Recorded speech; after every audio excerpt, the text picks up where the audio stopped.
Valmiki Ramayana, Balakanda, Sarga 5. Shloka 1.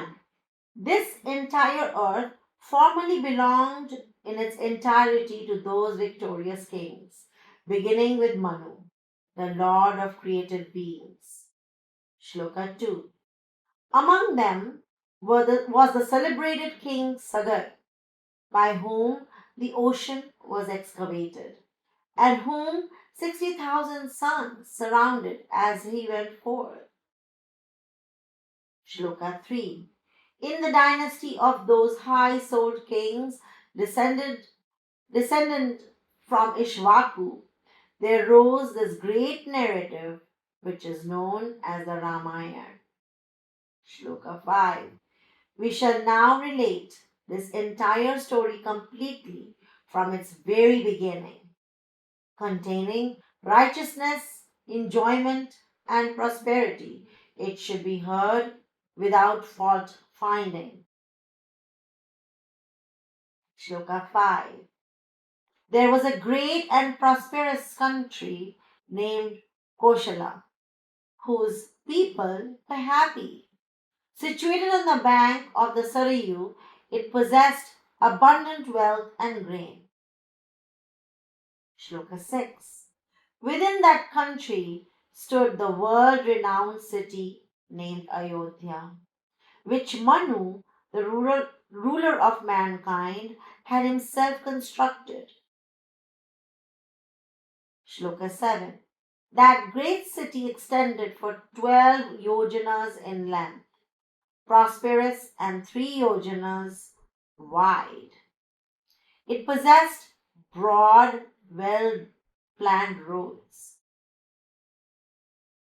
Shloka 8.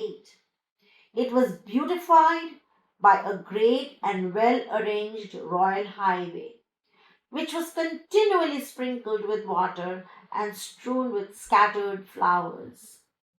Shloka 9.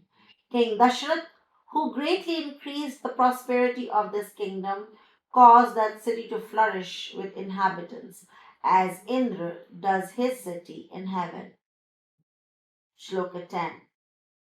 It possessed fine doors and arched gateways, as well as carefully arranged marketplaces. It was equipped with every kind of defense, machines, and weapons, and inhabited by craftsmen of every profession. Shloka 11.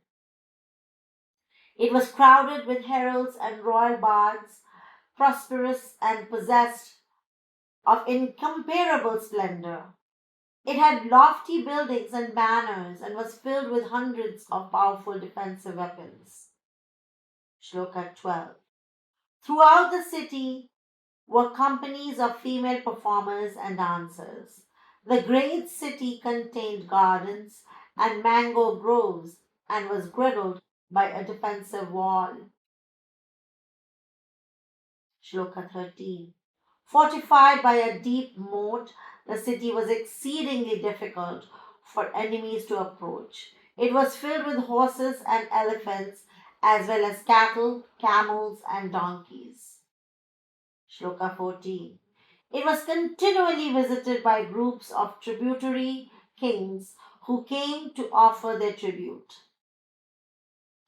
It was also beautified by merchants residing in many different countries. Shloka 15.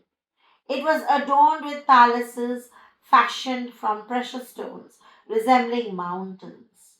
Filled with lofty mansions, turrets, it resembled Indra's city, Amravati. Shloka 16. Colorful and laid out like a gaming board, the city was filled with groups of beautiful women. It abounded in every kind of precious stone and was beautified by magnificent multi storied buildings. Shloka 17. Closely packed with houses and without empty spaces, it was constructed upon level ground.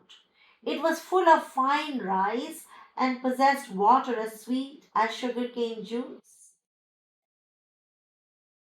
Shloka 28. It continually resounded with kettle drums, barrel drums, lutes, and hand drums. Deeply filled with these sounds, that city was unsurpassed anywhere upon the earth. Shloka 19. It resembled a celestial aerial palace attained in heaven by perfected beings through austerity. Its mansions were excellently arranged and it was inhabited by the finest of men. Shloka 20. Its warriors did not shoot arrows at one who stood alone, was unsupported, or had withdrawn from battle.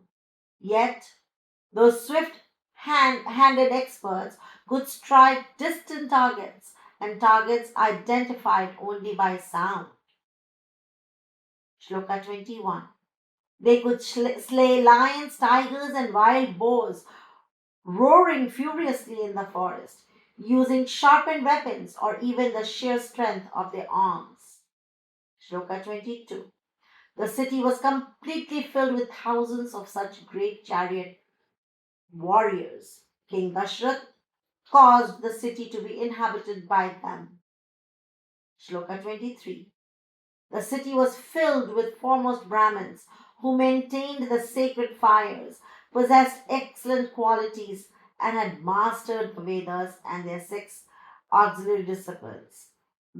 They were great souls who gave away wealth by the thousands, delighted in truth, and were pure sages comparable to the great seers. And that ends Sarga 5 of Balakanda.